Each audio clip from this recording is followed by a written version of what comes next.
Let's go. I'm going to jump into a question from a subscriber. We have lots of them in front of us. Sure. Are there any countries that you would never visit? Because you travel all the time, you live on a permanent vacation, but that doesn't mean you want to visit every country in the world. There are some countries that I would visit and not make content, and there are some countries that I specifically go to make content that I otherwise would not go to if I wasn't planning on filming there. So I'm not really sure which countries I wouldn't go to just because, just for holiday or for filming. If there's a country that I wouldn't go to, it would probably, I'm not sure, to be honest. I'm not sure. Is there a country that doesn't fit into? There's lots of them that don't fit into the content category, Yeah. and there's a lot of them that don't fit into the holiday category. So the ones that overlap there's got to be some. Maybe it's not just because you dislike it, just because it doesn't fit into those two things.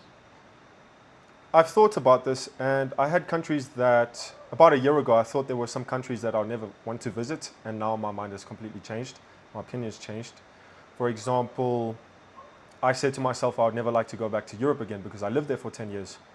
And now I'm currently planning on going back for whether that's vacation or just to film. So it really depends. I don't think I would go to a place like, I don't know, probably Russia to start. I just don't, probably China, Russia, China. Don't like commies. That's a fair point. North Korea. So it's interesting because all three of those places would make fantastic content, but you've got a different reason for not going to them. I would just not enjoy being there. Exactly. I would just not. I wouldn't go there to film or not to film. So I wouldn't go there for a holiday, and I wouldn't go there to film either. I just don't see myself going there. Exactly. So there's probably those three countries. So like, you would go to the Maldives for a holiday, but you wouldn't make content there. No. That's an example of that. And you would go to, let's pick a random African country, Chad, to make content, but you wouldn't go on holiday there. I probably wouldn't go to Chad either, to be honest. Probably wouldn't go to Chad. There's your answer to the question, Chad. Next one. Yeah.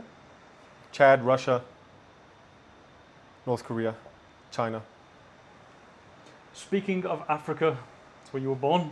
You're an African man. That's correct. What is your mother tongue? That is from a comment. My mother tongue is a funny English, a South African English. So it's not your standard American or British or Australian English. It is quite a mixed up English. So we got African words in there. We throw African words in there. Afrikaans words in there. Asian words in there. So that is my mother tongue. I also learned Afrikaans in school. I wasn't very good in Afrikaans at school because we were forced to learn it. And when you're forced to do something, especially in school, you end up despising it. I can understand most of Afrikaans. I can have a very basic conversation, but it is not my first language. My first language is a funny English. So, when you moved to Germany, you were how old? I was about 14, 15. And you didn't speak German? No, nothing. So you were telling me last year maybe that when you moved to Germany, there was you and I think it was an Afghan kid who had to learn German separately because you were in a class of Germans speaking German and you two didn't speak German, so you became friends. Tell me about that experience. So when I moved to Germany, my father enrolled me into a German language course in a German school in Berlin. And it was about 3-4 of us in the class, and one of my classmates was a guy from Palestine, Palestine, right? and he became my best friend in Germany, and we learned German together. And it took me about 10 years of living in Germany to get conversational German, although my German is still, especially when you're traveling a lot. Like now that I've spent a couple of years here in Latin America, I've lost a lot of my German. So if some German guy to come up to me and speak to me in German, I'll probably just throw in Spanish there. But my German is Yeah, it's all right. So that was my experience when I went from South Africa to Germany. It was quite strange as well living in Germany as a half German kid, because I thought I was half German, right? So I thought I looked German, until I lived there and people didn't really like, whenever they come up to me, they'll be like, oh, you're from Poland, or you're from Russia, or you're from Holland, the Netherlands. And I'll be like, no, I'm from South Africa. So a lot of the times people didn't see me as German. They would hear me speak and immediately they would ask me where I'm from, which is normal because obviously I'm not a native speaker. Hmm. So that's when people are younger, kids get moved between schools, and it seems to be like for some it's a traumatic experience. So it must have been harder for you to go to a completely different country and speak a language or learn a language you just didn't speak, because you'll have been an outcast at the start. You were the new kid Exactly. and the foreign kid Exactly. at the same time. That's correct. How can you remember what it was like when you first went there? 14 years old. Yeah, it was different because obviously there's a huge culture shock. So I went to two different schools. I learned German for about 2 years in a completely German, normal government school. Actually, most of the kids there were foreigners. They weren't even German. They were like second generation foreigners. So that was, I didn't feel like that out of place because I was just another foreigner, right, learning German. But then the second school, most of them were German, or like, I wouldn't say of good backgrounds, but yeah, probably of good backgrounds. So my father he got me there. I have no idea how he got me in that role. I was obviously, the government paid for it because we couldn't afford it. So this was kind of a school for richer kids, actually. And that is when I started to truly feel the difference between me and the students. So they were all speaking in German, perfect German. I had a broken accent. They were all doing German things, what German kids do, playing video games, or playing games on their cell phone, which I didn't do when I was that age. I was outside. And so yeah, I didn't really fit into that crowd. I kind of just stuck to myself. And then when I turned about 15, 16, I got a job after school anyways, working at a construction site with my father, who used to work there as well. So I'd go straight after school and go basically not help him out, but he got me the job there, so I'd just work there while he was working as well. So I would just clean things, move rubble, screw things, like unscrew things, just basically Like a labourer, yeah. a day labourer. So I'd come there for a couple of hours after school and just help my dad out at a construction site. So that was basically what I was doing while other students were going to house parties and drinking or smoking weed with their friends. I never quite caught on to that like they did. And yeah, and I also didn't really want to be a part of that either. I mean, I got invited a couple of times to, hey man, do you want to go smoke weed in the park? Hey man, do you want to go drink? We're going out tonight. We're going to go hang around at this place. And I kind of avoided that. I was more set on just doing my own thing, spending time with my brother, my dad, messing around on the laptop, Yeah. making little clips here and there, little projects, just working on myself, working on my goal. Ever since a young age, I was kind of I always knew that I would do something like this. So I was never interested in school or things that school kids do. Yeah. So you knew from a young age you wanted to be some sort of entertainer. That's correct. That was your long-term goal. It's Yes. still your long-term goal now, even though you're pretty successful in it. Where's the long-term goal in this, and do you have any other long-term goals?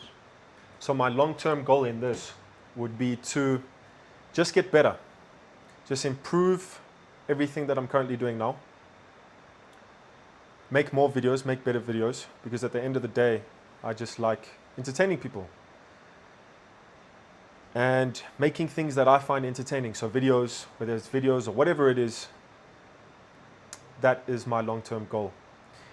Then, when it comes to the financial side of things, I would like to save enough money to be able to support, obviously, all of my family members and start up some businesses, some physical businesses. So outside of the social media world. Not too sure what that is quite yet, but we're getting there. You're still young. You don't need to really think of that right now, but it can be. You can plan ahead. Mm-hmm. But I think that's a pretty level-headed goal. You've realised this makes money and I'm good at it. And Yeah. And I enjoy it. Yeah. And you're thinking about, well, I can use this to help my family and future family that I might have. So That's also correct. So I can eventually one day stop stressing about money. So my whole life I've always stressed about money, right? So even until now, I kind of get panic attacks like, oh fuck, I don't want to go back to washing dishes. yeah. So I feel like my money is running out. Yeah. Even though it's not. That's what I feel like.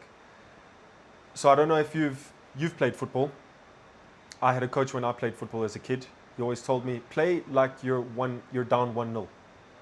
So that's basically how I am when it comes to making money. So I always feel like I'm short on money, even though I'm not. It's a weird thing. It's a very strange thing to look at. I think other people would sit back and be like, I've made it. And with me, it's the opposite. I'm like, oh fuck, I'm running out of money. I'm going to spend all of this soon. I might spend all of this. Or it might just go. I could just get kicked off of YouTube and I'm screwed. So I'm living in the constant state of, not stress, but of improvement, wanting to improve and continue. So in that you said you want to help your family out. One of the questions from a follower was, who is his family? Who has he Okay. got? So tell us who they are. So I have my mom, I have my brother, and I have my sister. My mom lives in South Africa currently. My brother is out traveling himself, and my sister lives in the UK. So that is my close family. Obviously, I have some cousins and an uncle. We're all South African. I don't have any more. I have a stepbrother in Germany, actually, from my father's side. And that is all that I know of. Quite a small family. Yeah. I didn't know you had a stepbrother. Yeah. He's almost 2 meters tall. So he's a full-on German guy, lives in Germany, he's almost 2 meters tall. I've barely spent any time with him, but he is massive. He looks a lot like my father, actually. Right. Yeah. I mean, generally, your Tom, your brother, is tall. Yeah. He's maybe an inch taller than you. He's about 6'2", 6'1.5". No, I'm taller than my Yeah, brother. of course you are. Yeah. Yeah. Yeah. People often wonder who your family and friends are because it appears, somebody wrote this, it appears that you go missing for 6 weeks and then you appear with a totally new friendship group or a Yeah. new girl. So I guess they're really asking, who's your core people? You've just mentioned your family. You still have a core group of friends, but because you travel so much, you'll have peripheral friends. Yeah, so I speak to my family pretty much every day. Yeah. I speak to my mom almost every day. My friends, I do have a core group of friends. I don't really like to make new friends nowadays, so all the friends that I have are from about a year, 2, 3, and longer. Yeah. I don't really like to make new friends. All the friends that I do have, I appreciate a lot.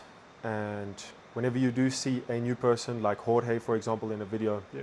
that is because I've known him for about a year or two now. Mm-hmm. And if he disappears in a video, it doesn't mean that he's not my friend anymore. He's just not appearing in a video.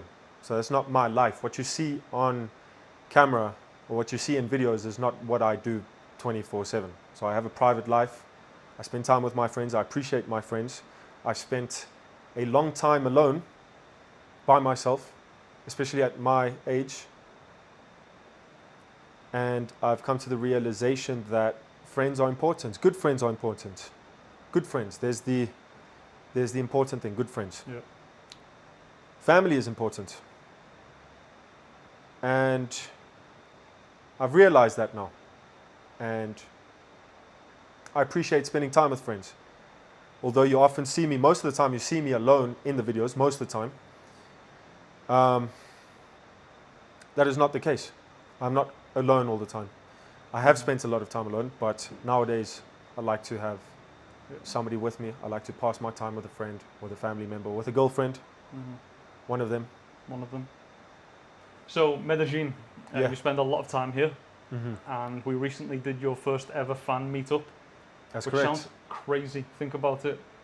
Like, people came to see you here from somewhere else. They flew here. People came from other countries. They flew, 20-hour flights. They took 15, 10-hour non-stop flights to get here. Yeah. From Amsterdam. They took flights from different parts of the country, from Ireland. Bogota, Cali, Ireland, just to come to that meetup. I was shocked. Yeah. I was actually very humbled by it as well, because still to this day I still cannot believe the reach that I actually get on the internet, you know. I still feel like the same person I was 2-3 years ago. When I first started, I said to my brother, you know what would be boss? If I could make $50 out of this.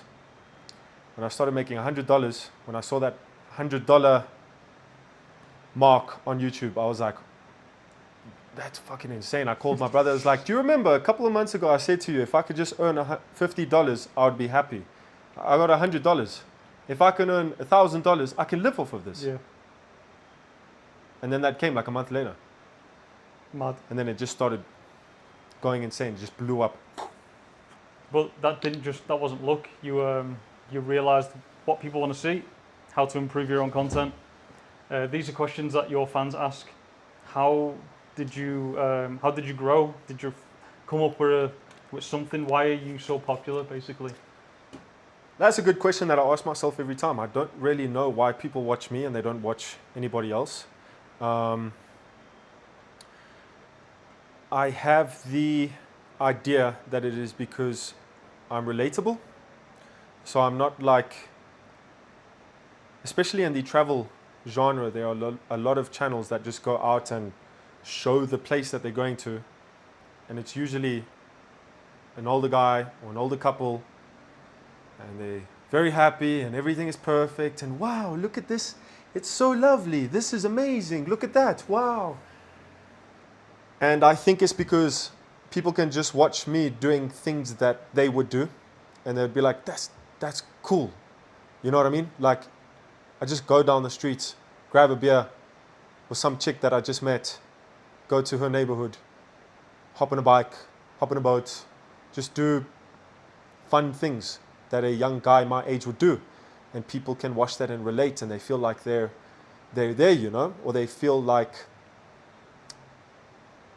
if they're not able to have that experience, they feel like they can have that experience just by watching a video. Yeah. So a lot of people are not able, or they're not in a financial situation to go on holiday, which is actually not that expensive. A lot of people always overestimate the cost of traveling. You can travel on a very low budget. You can have fun and do cool shit on a very low budget. It all depends on your attitude, right? So if you come from, I don't know, if you used to living a very good, comfortable life with your big flat screen TV and your PlayStation and your nice apartment, which all of those things I never had recently. I never had those in the last 10 years of my life. So going out, living in a $4 hostel for a month, for me was boss. I wasn't complaining, but for other people it'd be like, there's no AC, there's no Wi-Fi, there's no this. I didn't give a shit. I was just happy to be out of the prison that I was currently living in. You know, the circle, the cycle of going to work, coming back, staying in my apartment, going to work, coming back. So I was just excited to be out there, trying new things, exploring. And even though traveling is a great thing, I don't think that it is not the destination, because this is what I've realized. I'm not even that well traveled. I've been to a couple of, I think I'm more traveled than most people, but I'm not that well traveled compared to people like you. You've traveled to way more countries than me. But what I've realized after these last couple of years is not the place, it's not the destination, because like for example, I used to think, I have to leave this place and then I'll be happy. It's not the case. So there's a lot of people that watch me, and I've been wanting to say this on camera. There's a lot of people that watch me and think that they have to go out and travel to be happy. Mm-hmm. And it certainly brings happiness and it brings new experiences, it brings knowledge, you learn a lot. But if there is something inside of you that is telling you, I have to go there in order to feel like this, it's not the case. It's the same way as I have to get this amount of money or I have to buy this to feel like this. It's not the case.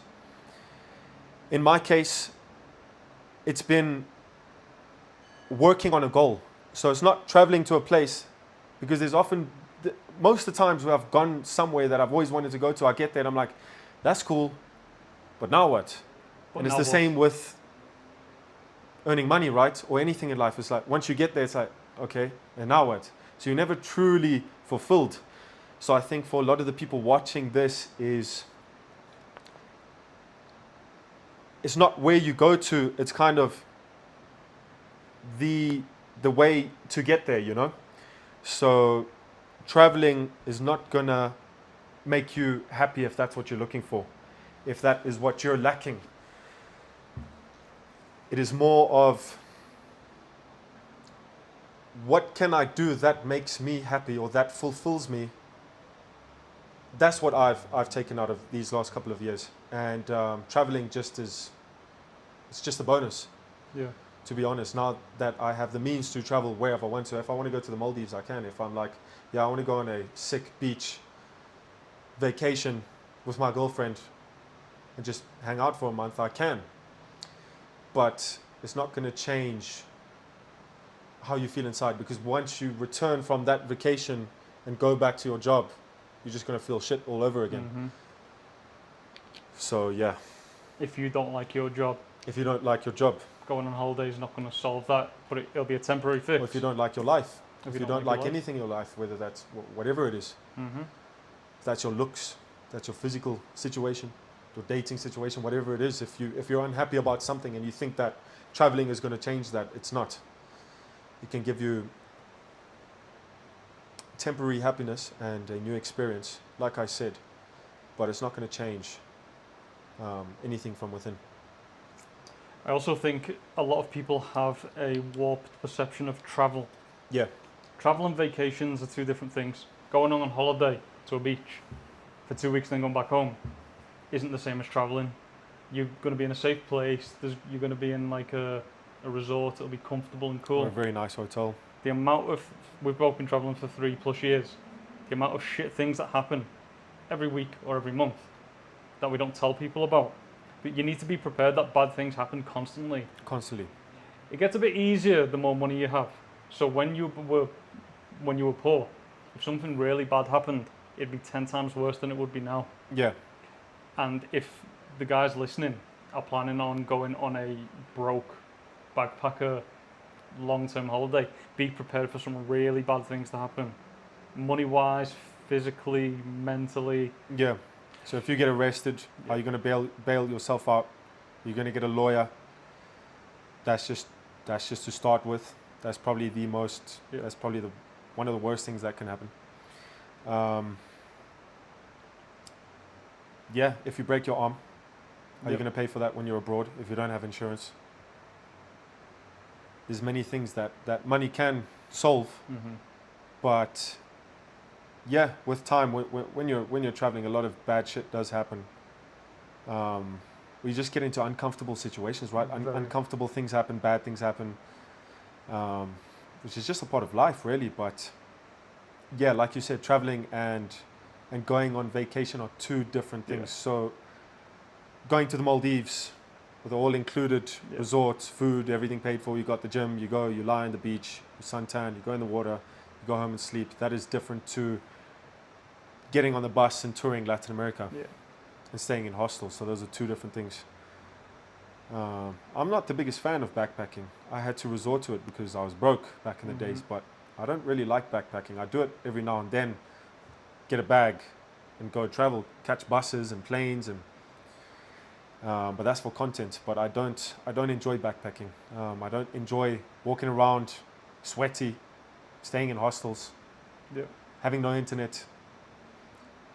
I don't really enjoy that. I prefer going to cool places or going to places that I think would be interesting and staying in a nice hotel. I think that's cool that you've now realised that changing certain parts of your lifestyle, you're still able to do everything you were doing, but you're happier. And that was accommodation, transport. That's pretty much it. Maybe food. Yeah. Maybe food. That's what you spend your money on now, those three things. Yeah. Because that was one of the questions. What has changed since you've earned more money? What has changed? Yeah. Probably just lifestyle conditions. So normal things like getting a better apartment or better Airbnb or a better hotel, Yeah. paying a bit more, nicer clothes. When I was broke, I couldn't afford to buy Bosch jeans. Better food, so I can actually spend money on better quality food. I don't have to eat $1 street food. And that's basically it. I can afford almost anything that I want nowadays, but those are the things that have changed drastically. It's just lifestyle, basic lifestyle things. So when I was broke, I just had to wear shitty clothes, eat shitty food, and stay in shitty places. And when you earn more, I think those are important things to feel comfortable, right? Have a nice place. One of the questions was, why was being in Asia one of the worst times of your life that you said? I think maybe you were exaggerating, but It wasn't one of the worst times in my life, but it was one of the worst travel experiences I've had, or one of the worst areas that I've been to. I just didn't enjoy it at all, to be honest. I'm not a fan of the food, so I don't eat seafood. I despise seafood. Most Asian meals, or a lot of Asian meals, consist of seafood or fish sauce or oyster sauce. I just can't do that. So that is the one thing. If you can't eat in a place, you're just going to be miserable, eh? If you don't like the food. So that was probably the biggest thing I would say. I hated the food. Thailand was kind of, I wouldn't go back there. I wouldn't go back to Thailand or Indonesia or anywhere there. Thailand was full of sex tourists. Mhm. Those were the type of people going to Thailand. Sex tourists, sexpats, creepy middle-aged dudes going to get chicks, pay for chicks. tiny To pay girls, for chicks, yeah. not To just pay, not just get girls in the normal way, right? So they go there to pay for chicks. It was very beautiful. Like Thailand was beautiful. The beaches were class. Yeah. It was cheap. Just yeah, that's pretty much the main reasons why I didn't like it. The food and also probably, I don't know. You just when you go to a country, you're just like, yeah, this is boss. I like the locals. I like the people. The people are cool. My neighbors are boss. They're quiet. The food's boss. You walk outside, you get a good meal. I don't know. You just feel comfortable. I just didn't feel comfortable in Thailand, or Indonesia. It's kind of, just dirty, full of sexpats, full of prostitutes. It's not my cup of tea. So you were supposed to go to Papua New Guinea. That was kind of the idea. You went to Thailand and Indonesia, then Papua New Guinea. But loads of things went wrong on the way as well. That was about a year ago. Yeah. So a year ago, I planned to go to PNG, Papua New Guinea, and it fell out. I traveled around other countries in the meantime, and then recently, just before that visa ended, did that trip, which was absolutely insane. I don't know if the videos will be out by the time this podcast is out, but that was a very, how would I put it? Did it match how mad you thought it would be? Because you've always had this in your head. It is a crazy country with mad things happen, mad animals.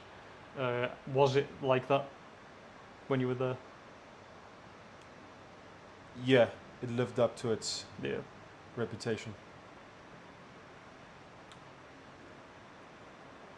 Papua New Guinea has a poisonous bird, which for me and you thought that was possibly the funniest and the most terrifying thing That's correct. ever. But you didn't Does. manage to find one. No. I also asked Benji Mm-hmm. and other people that I came across during my trip there about the poisonous bird, and they just had no clue what I was talking about. Anyone knows where to find the poisonous bird? Any guys from PNG or watching? Do you know where to find the poisonous bird? Please let me know. I will come back and I'll find the poisonous bird. Would you eat the poisonous bird? It might taste like chicken. Poisonous chicken. If everyone else was eating it and they forced me, well, not if they forced me, but if it was custom to eat poisonous bird, I would, it's just something you do, right? You just would have to eat the poisonous bird. You can't decline an offer like that. It's a once in a lifetime experience. So you just got to eat the poisonous bird. If you offered that to me and I had the choice between that and a steak, I'd probably go for the steak. So you sit down in Papua New Guinea and Benji and his crew say, we've found the poisonous bird, we've cooked it.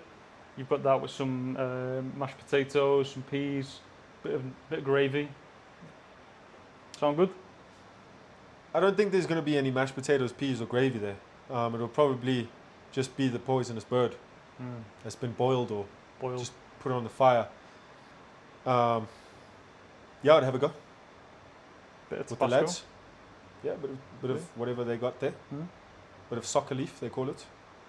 Bit of betel nut. Bit of betel nuts Yeah. and poisonous bird afterwards, just or vice versa. Poisonous bird and then betel nut. Just Takes me straight into a topic, betel nut. So you're seen eating coca leaves, like the raw form of cocaine. Betel nut, which is another bizarre plant that can make you get high. Yep. Cat. Charlia in Pakistan. which is just betel nut. Yeah, It's another form of betel nut. yeah. And you're often accused of being a drug addict, which is, for me as a friend, it's bizarre to read them things. What's the deal? You know, I understand those accusations. I understand how they could see that, because in a lot of my videos I do go out and actively seek out recreational drugs, right? Which is quite bizarre because I'm not really in favor of drugs. So I kind of get their concern, or I kind of see where they're coming from. They probably see videos where they probably think to themselves that this guy's fucking mad. He has to be on something. So if you watch a lot of my videos, I look strung out a lot of the times. So I've gone to parties, or I've gone to just house parties with a bunch of mates, or events or whatever it is, and people are like, "Hey, bro, what are you on, man? Can I have some of that?" Or what are you doing? I'd go to the bathroom and I'd come out, and people are like, "Wow, can I have some?" I'd be like, "Have what? Whatever you're taking." They would just think I'm automatically taking drugs, because a lot of the times in my videos I look on edge or strung out. So they're like, "Oh, look at the way he's moving. You can clearly see he's on drugs." I'm just high energy. You know me, all my friends know me. I just don't stop. So I can go from morning until morning and still be exactly the same. Yeah. Whereas other people will bitch and complain and be like, "Oh, I have to lie down, bro. My feet hurt, or I'm tired." Or normal people get tired. I can just go. If I have a thing to do, I just go. I just sleep. It's just like secondary to me, you know. Sleep is not my priority. So if I have something to do, so when I'm out filming these videos, I have an active mind. Most of the time, I go from early morning until late at night, non-stop. Sometimes I don't sleep at all. So like that PNG trip, I went 48 hours with like 2 hours with a 2-hour nap or something, and I just went. So people will watch that, they'll see me, and they'll be like, "This guy's on something," or they'll see a clip where I'm like, you know, just pumped up, because they are docile and they are calm and relaxed and living in a constant state of zombiness. Doesn't mean that I'm on drugs. But I do get it where they watch videos of me taking random shit from random countries like coca leaf or betel nuts, and they'd be like, "This guy's a drug addict. He's always trying drugs or looking for drugs." So I get that. But besides that, if they see me where I'm like, "Let's fucking go, let's do this," is because that's just how I am as a person. You know, I'm just on the ball. You also get energy from energy. Yeah. So introverts and extroverts get energy in different ways. It zaps introverts when there's a crowd of people. But I felt it when we were in Pakistan. We had a crew of like 50 people following us around that market in Hyderabad. I was getting tired, and you were like, "Oh, this is crazy." And I didn't stop. No. And I looked at you and you're like, I want to go home. I want to go to the hotel. Fuck this place. I'm fucking tired. And I was like, yeah, let's go. Hey guys, non-stop. So people obviously watch that and be like, what's wrong with this guy? I get it. Yeah. If I watch me, I'd also be like, yeah, this must be on something. You can't be Yeah. like that normally. But you have to understand, most people are just Chilled. normal or yeah, just chilled, right? So Yeah. because you're in a docile state doesn't mean that everybody else is going to be like you, right? And there are people far more hyper than you, Yeah. especially in this part of the world. They don't sleep. They just party and be loud constantly. That's the thing. That's also another good topic I'd like to get on. A lot of people probably think that I'm just out there blowing my money on partying. They don't know that I spend most of my time working. I wake up. You know, Yeah. you spent the last week with me now since you've been in Medelling. I wake up, get on my laptop, and do nerd shit. Yeah. Like I get on my laptop, check emails, work, edit, do things that need to be done so I can get content out, so I can grow with this current thing that I'm doing. And people just think that, he's traveling, he's just living the best life, he's out partying, meeting girls. I don't even have time to meet that many girls, honestly. I'm just so focused on making videos and work that I haven't gone out for a party since, I don't even remember when. We went out for a shot with the guys from the meetup. That Yeah. was probably the last time that was probably one of that was the first time I've gone out in ages. I'm trying to think of you telling me you've gone out and it's months. Let me think. I might have met up with friends with a barbecue. I think I went last month. I went with a beer with a bunch of old friends to a bar / club, and I just went home like 30 minutes afterwards. Here. Yeah, here in Medelling. I said, let's go for a quick beer, and I just left afterwards. That's pretty much it. I don't go out anymore. I haven't gone properly out in ages. So I think I've been out twice now, including the meetup and going out with an old friend in probably six months. Yeah. So I haven't been out properly in about 6 months. Even we were in Thailand for a month together. Don't remember. Maybe you had that one night out on the second channel video. Yeah, and that was to go film. Yeah. I don't like going out. I Yeah. think it's a waste of time. It's a waste of loud. money. It's loud. I don't like drunk people around me. Yeah. It always ends. It never ends well. So when you surround yourself with drunk people or drunk girls or whatever, it's just always. It's never like a positive thing, right?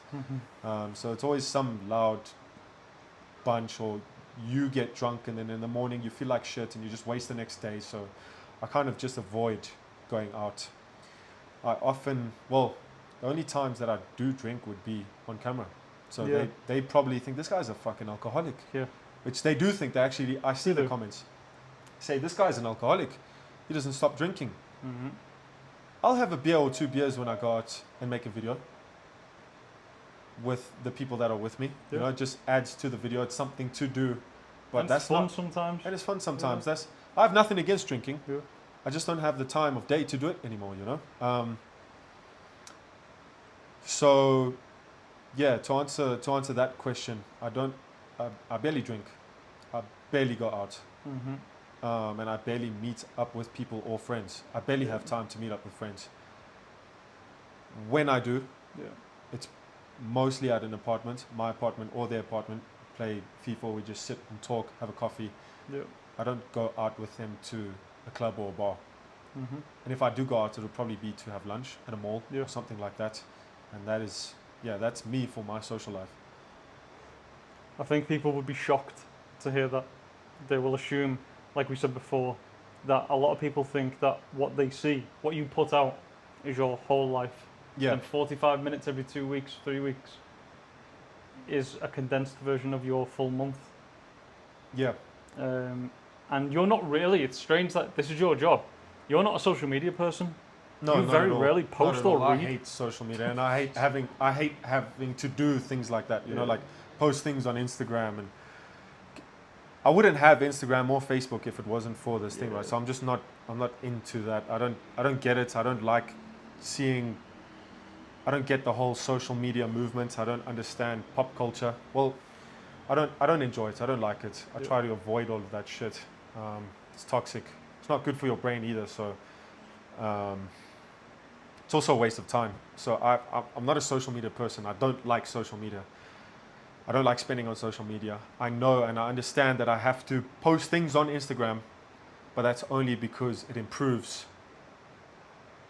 what I'm doing. Yeah. So that is the only reason why you'll see me putting statuses on or stories and posting things on my timeline. But I barely do it anyways.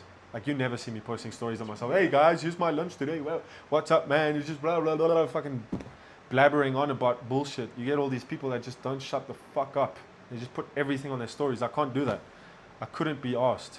The funny thing is, because I see behind the scenes, you are shit at doing stories. You try Yeah, to do it, they're I am so bad. horrible.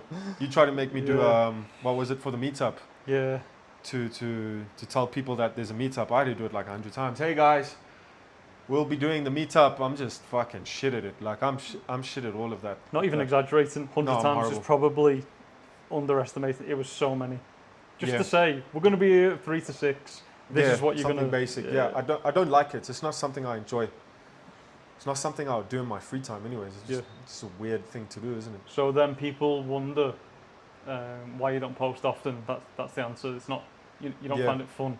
But also if they look a bit deeper into it, you post a cool photo like you did today from Papua New Guinea, and a lot of the captions you put are sarcastic, and people, that's probably why they think you are arrogant, because you'll write a quote that's think's funny, and most of your fans think is funny. But some people look at it and go, "You're so arrogant." You put a picture of the rented Ferrari as a photo, and you wrote something like "Remain humble." No, it says something like humble as fuck, boy. Humble as fuck, boy. And some people don't understand that was sarcasm. Yeah, well, there's certain countries that don't get sarcasm. Yep. Or maybe they're just not a native English speaker and they'll Yeah, read that that's and true, take it literally. Yeah. A lot of things that I do people misunderstand, Yeah. which I don't really care, to be honest. Mm. I do things that I find entertaining. The same ways the videos that I put out what I enjoy doing and creating. So if I put something out that somebody doesn't like, I don't care. I put it out because I enjoyed making it. Yeah. If they don't understand something, then they probably shouldn't be watching my videos anyways, because then their level of intelligence is just not quite there. That's probably going to sound arrogant as fuck, Yeah, but it's yeah. the truth. If they don't understand sarcasm, they're probably not going to get my videos either, because often my videos are just me talking shit and being Yeah. sarcastic Yeah. or making weird jokes or whatever. And if they don't understand it, then it's probably not for them, and they should probably just watch some other family type content of some 40-year-old chick, or just go watch like a cooking channel if you don't like my content, or if you can't stand my straightforwardness. You know, he's so fucking rude now. He's so arrogant. He's so misogynistic. If you don't understand it, then just go watch a cooking channel. But I put these videos out for people for free. I get paid, but they can watch it for free. You know, and I always say, if you don't want to watch something, don't fucking watch it. If you don't like a certain person, it's a weird thing, isn't it? Yeah. Like if I don't like a YouTuber, I'm just not gonna pay attention to him. I'm not gonna go onto his channel and be like, I don't like your videos, bro. Don't watch. But then again, every person that writes shit in the comments just gets another click for me. So I Makes don't you care. money. Either or, if they don't watch or if they hate, if they just leave stupid comments, is whatever for me. Somebody commented on the Conquest forum about another YouTuber, kind of in the same genre, travel. Not really the same genre, but this is the cringiest travel vlogger ever. And the responses were, if you don't like him, and I commented this, just don't watch him.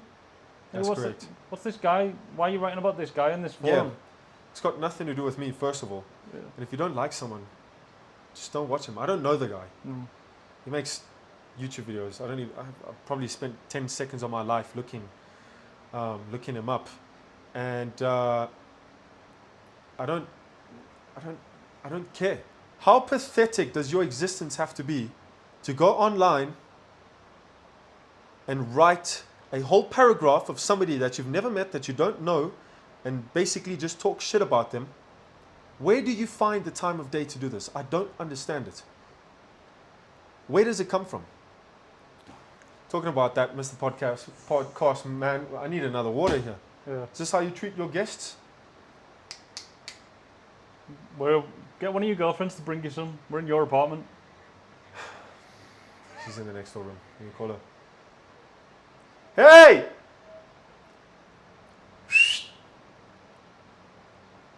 Alejandra! ¿Me traes una agua, porfa? ¿Quieres una agua también? Mm-hmm. 2 aguas, porfa. Thank you. Yes, yes. Dankeschön. Thank you. Gracias.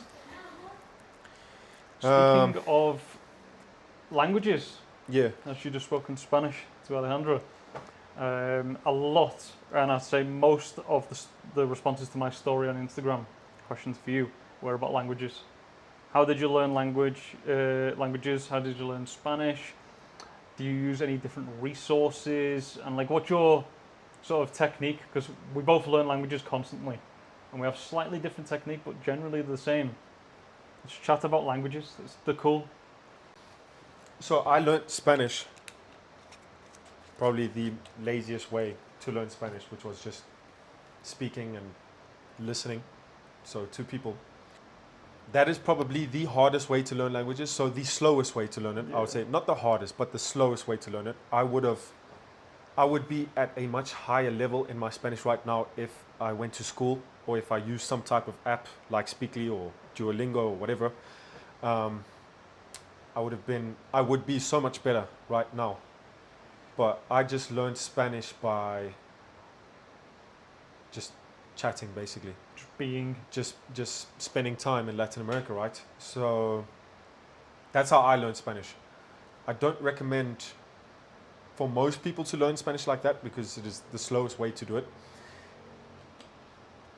I recommend, so if anybody is watching this and they want to learn a language, I'd say the fastest way to do it would be to go to a country that speaks that language, first of all. That's very important so you can practice, because at the end of the day, language is talking and listening, right?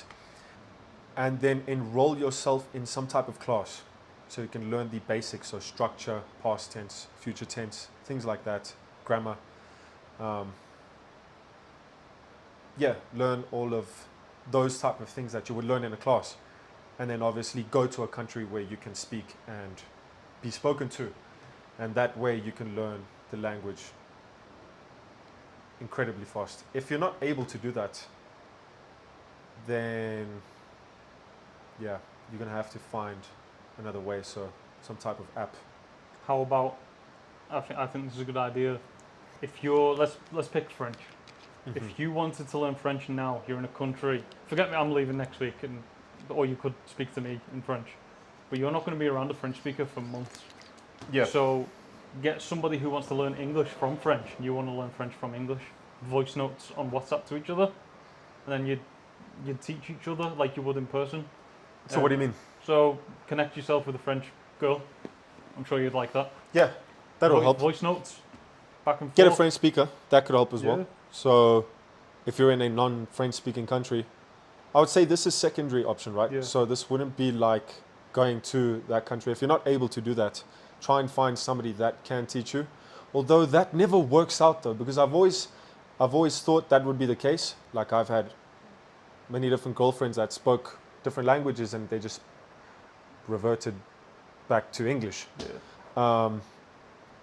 So that doesn't really work out unless that person can't speak your language. Exactly. So if you meet a friend or a girl that speaks the language you want to learn and she doesn't speak your language, you're going to learn fast. If you dedicate yourself to it, it's like with everything else. So if you want to learn something, you just have to put in the time and effort. Yeah, That's all it's about. That's what the conquest's about. exactly. Dedication is huge. You need it for fitness, diet, Everything in life. everything. Everything. Languages specifically.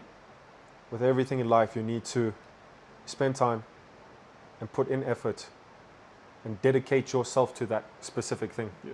And speaking of which, if you guys want to see exclusive unseen videos and content that doesn't make it onto YouTube, head over to theconquest.co, and over there you can do that. There's also a community, so there's a forum, and we'll be bringing a lot more very soon. Just popped an ad there for myself. So I want to get good at Spanish. I want to get good at English first. I'm still learning English. I speak funny English. I'm from South Africa, man. I have to learn English first. I want to perfect my English, my Spanish, my German. Get at conversational Portuguese where I can understand everything and speak. I want to get to the level of Portuguese that I am now in Spanish. Really? And then move on to French. So I've got a while until I get to French. For me, it's a bit different. Only really want to get to required levels. French is my second language. Yeah. And I very rarely speak it because I lived there when I was younger. Mm-hmm. My Spanish, I learned traditionally. Actually learned Spanish from French because I found it easier than from English. Yeah. It's so similar, and I still do that now. If I don't know a word, I'll say it in French and add an A or an O on the end, then it tends to be the right Well, word. that's the same with me with Portuguese. Yeah. So I can learn Portuguese a lot easier than I would if I didn't know Spanish. Yeah.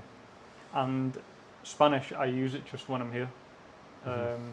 However, learning Ukrainian, because my other half is Ukrainian, I've got a goal that, first of all, I needed it to speak to her family.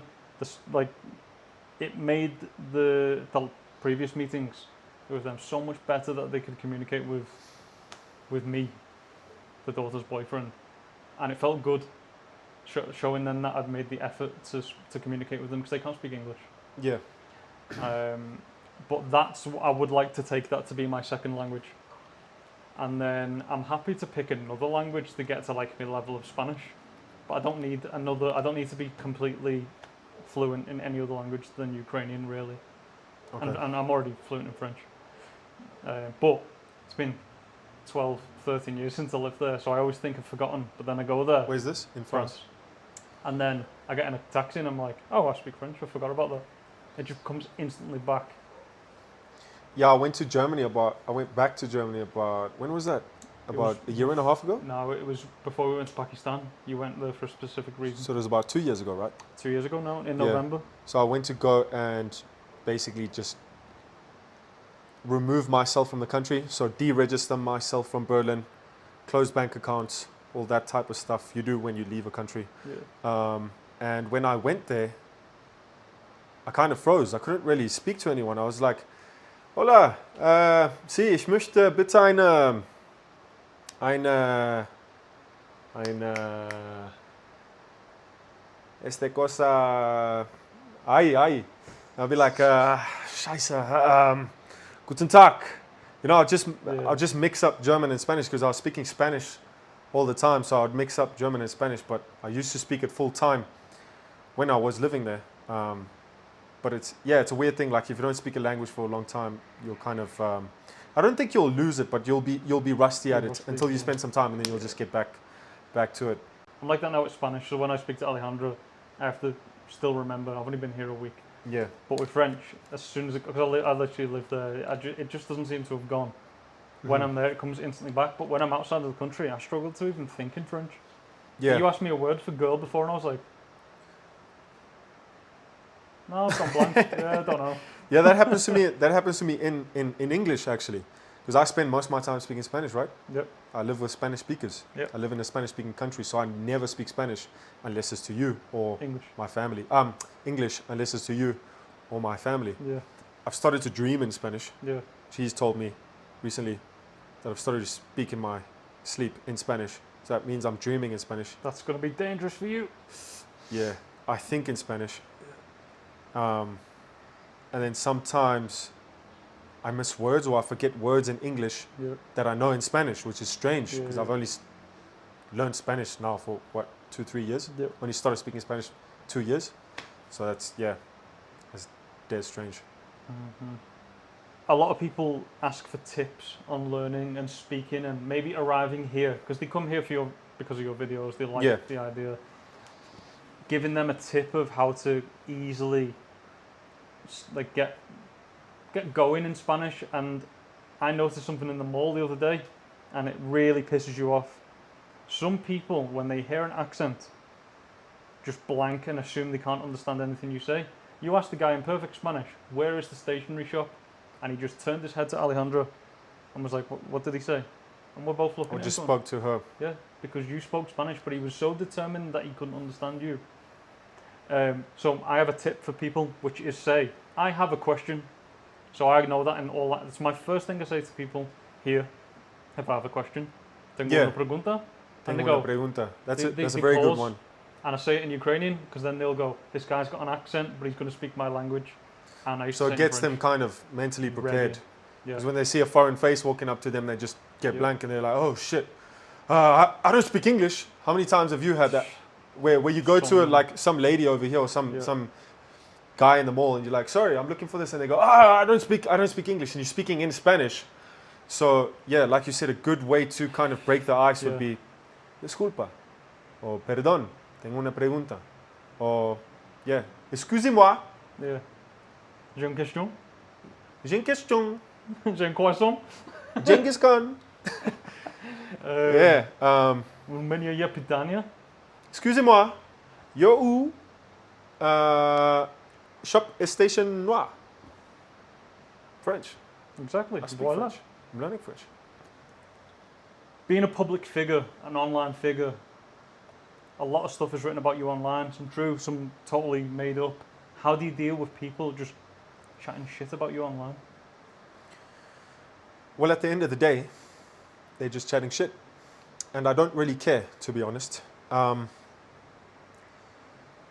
can call me whatever you like. You can label me as whatever you like. I know me. The people that are close to me know me. And I've also realized throughout the years that in this field of work that I do, it just comes with the territory. So the more attention you get, you also get a lot of negative comments or a lot of negative things being said about you. And it is just something that you get used to, really. If you spend your time online writing shit about a person that you don't know and will probably never meet, then you should go back and figure out what is wrong in your life. Where do these people, or where do you, if that is you, where do you get the time out of day? I don't have the time out of day. I've probably left 2 comments on a YouTube video, and that's been my friends' videos. Yep. Where do you get the time out of day to talk shit about somebody else? I understand it. It comes with the territory. But I'm at this point now in my career where it doesn't really affect me. I see some things or some comments where I would say, yeah, that's insane. How do you make these type of accusations or these assumptions about someone?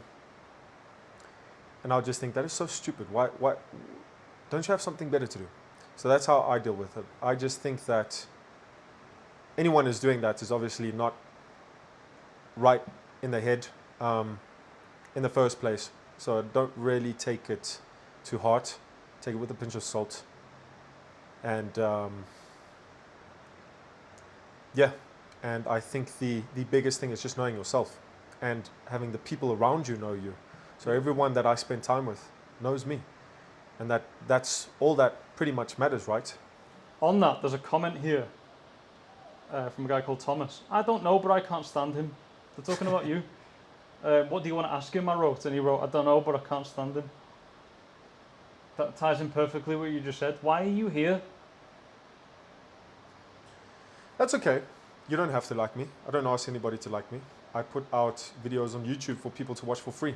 If you don't like me, that's fine. I don't like certain people. I don't watch them on YouTube. I don't care about them. They're insignificant in my life. I wouldn't spend the time of day even thinking about them. And I suggest, if that's the case with you, you should probably focus your time on something else. You're allowed not to like me. I don't beg for anybody to like me.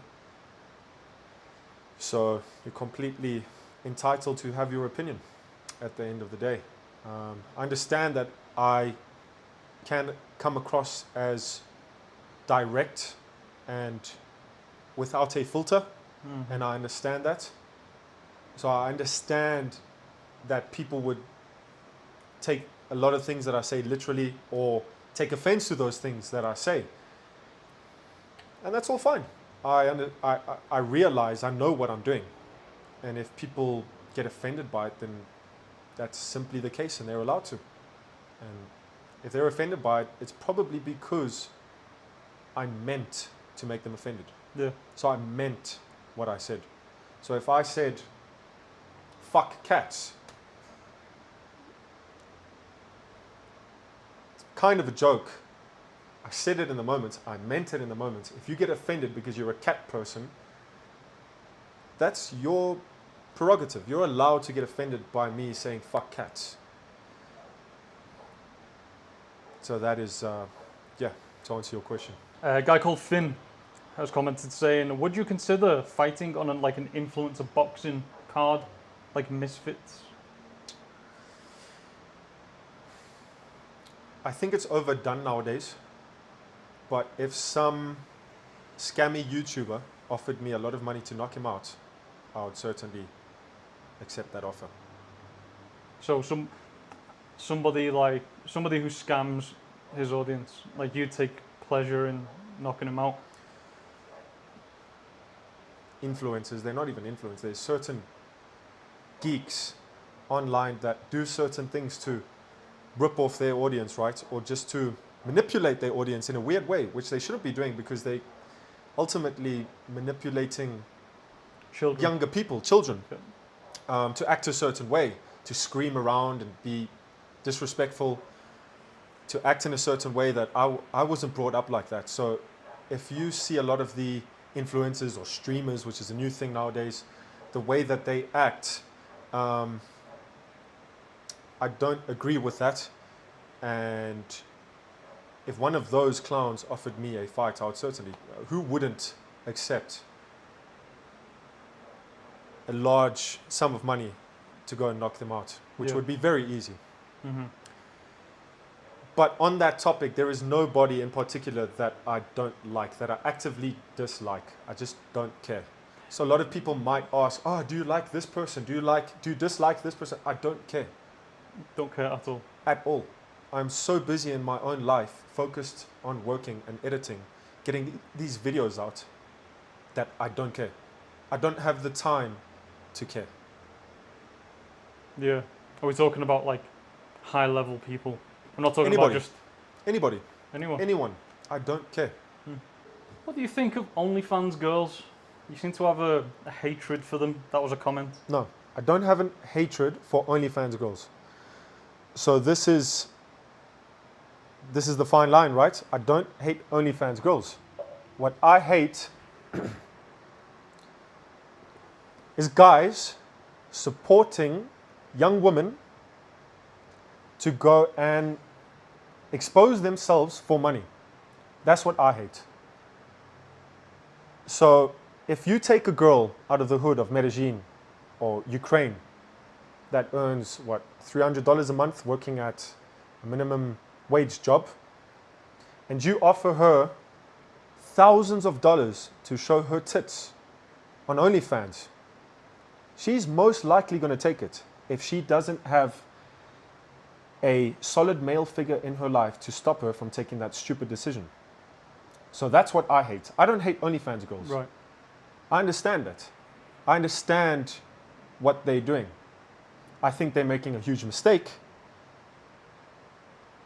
But now what I hate is, like I said, men taking advantage, because at the end of the day, it is us, it is men that are taking advantage of young, vulnerable girls, giving them large amounts of money for them to expose themselves And later on in life, they are going to regret these decisions, because when these girls turn 25, when they turn 30, when they're 35, when they got children, when they finally find the guy that they love and want to marry and settle down with him, their photos of their tits are going to be out on the internet. More than that. More than that. In 10 years, primary school kids are going to be talking about each other's mums being online and naked and doing porn. Imagine being in high school. I couldn't imagine it. No. I couldn't imagine sitting in grade 7 and having like my bully come up to me and being like, ha ha, check out your mom. Your mum's getting smashed on camera. Yeah, I can't even, that thought can't even get into my head. So Can you imagine that ever happening? So we got 10 years difference in our age. Can you imagine that any lad in your school or girl, that being their mum when you were 12? Can you imagine how that person would have felt if everyone in your school knew that their mum was on OnlyFans? horrible. Horrible. And that's what these women should think of. So if there's any young ladies out there that are watching this video, don't do it. Money comes and goes. Money is not the most important thing in your life. Can we just say how utterly pathetic it is to pay a girl to pretend to be your girlfriend in a different country? I can't even continue that sentence. It's so pathetic. Imagine paying money out of your bank account, however, every week, month, for a girl in a different country that you're never going to meet to pretend that you're her boyfriend. She's doing that to 6 other guys. Or even if she's not, it's just so pathetic. I heard about it recently. So the reason why this topic infuriates me is because I live in Medellin, Colombia, which never used to be like this, 10 years ago? Even 2 years ago during the pandemic, you just didn't see this. But now that I've spent more time here recently, after the pandemic, I've just seen influxes of passport bros and sex tourists. And it infuriates me because it's just a vicious cycle of weak men creating fucked up women creating weak men. So these women are all going to be single moms. They're going to bring up some guy like this. It depends on his character as well. It's not always the case, but here in Latin America, most of the times, if they don't have a father figure in the house or some type of male figure, they're going to end up a certain way. And that's either a criminal or somebody that's running a webcam studio, or a simp. Weird. It's getting out of hand. It's weird. It's bad for both parties. And I'd like to end that on Kurt Caz is against passport bros. He's against sex tourism. He's against any form of paying women in exchange for sexual favors, whether that's photos, online content, or physical contact. Overall, in this, I don't really give a fuck. I just think it's pathetic. Like, none of this affects me. I just think it's pathetic. Well, it will affect you because it doesn't affect you now because you're in a relationship, you're in a stable relationship. But if you broke up with your girlfriend, you would go back into the dating scene. True. And every girl is on OnlyFans. It didn't exist when I was single. It did, exactly. Got you. And you will go, what the fuck is this shit? Mm-hmm. You're going to arrive in the dating pool and be like, are there no more normal girls? Which is very hard to find. It's a fair point. Didn't think of that. Right. So that's what it is like nowadays. So that's why it bothers me, you know. I want to have kids one day. You don't. No. I do. I want to have kids one day. We're very different in that regard. I want to have kids one day. I want to have a solid woman in my life. When I reach a certain age, I'm getting older. Obviously, I'm still young, but when I reach a certain age, I want to settle down with one good girl, one good woman that I could fully trust and spend the rest of my life with. And I don't want her to have an OnlyFans history. I don't think it's too much to ask for. It's not. It seems to be, by what you're saying, it is very difficult nowadays to find a normal girl that just is like what it used to be 10 years ago. I wonder if this is the same in different countries, though, because you're basing this on here, I guess. Well, I see it in the US. Right. I see it in Western Europe. I don't know if that's the case in Eastern Europe or Africa or Asia. I'm assuming that cancer is slowly spreading to other parts of the world. If it doesn't stop now, it will reach other parts of the world. So it'll just be normal in the rest of the world. bit of a lighter topic. You're probably going to take it a bit darker and lighter. Let's see. Which country has the best food? Which South country has Africa. the worst food? Thailand. Easy as. Is that actually your answer? For both? Okay. South Africa, Best food. best food. Worst food? Somewhere in Asia, probably like Indonesia. Yeah. For you, yeah. Small portions, heavily rice-based. Lots of rice, Seafood. no meat, seafood, fishy tastes. Yep. South Africa, just Meat. braai, Meat. just braai, just barbecue. All right. You have said you're going to take me there one day to show me how good this food is you're talking about. Yes. Because you are probably, in the last 15 years, the fussiest eater I've ever met. Not ever, because I've You met just- some fussy people. You just eat anything, it doesn't count. Yeah. But you complain about food more than I've ever heard anyone complain about anything. And that's what it is. So this South It's African not complaining, I just have a fine palate. food, yeah, sure. This South African food I better have a be required lekker. taste. Better be lekker. That South African food is boss. I get you. Have you tried biltong? You've tried Yeah, biltong, you yeah? give me South African How do you like biltong? Very good. Very good. I don't have the hatred of beef jerky you do. I still think it's pretty good. I've never tried it, and I never will, because that would be an insult to my ancestors if I had to try beef jerky. Mm-hmm. South African food is the best food known to mankind. Okay, I'll take your word on it. What are some good dishes? What's some, just like when you think about it, you're like, I need to eat that. What is Braai vlees, biltong. outside of South Africa? Oh, outside your of South travels. African On your food. travels. Here, let's say Colombia, what do you like here? Chicharron. That's Chicharrón. good. So that's fried pork belly. That's Mhm. kind of cut up. So it's like a slice about this thick that gets fried, deep fried. That's pretty good. That comes, well, bandeja paisa is a good meal. It's a big tray of Yeah. protein, Yeah. rice, Very cheap.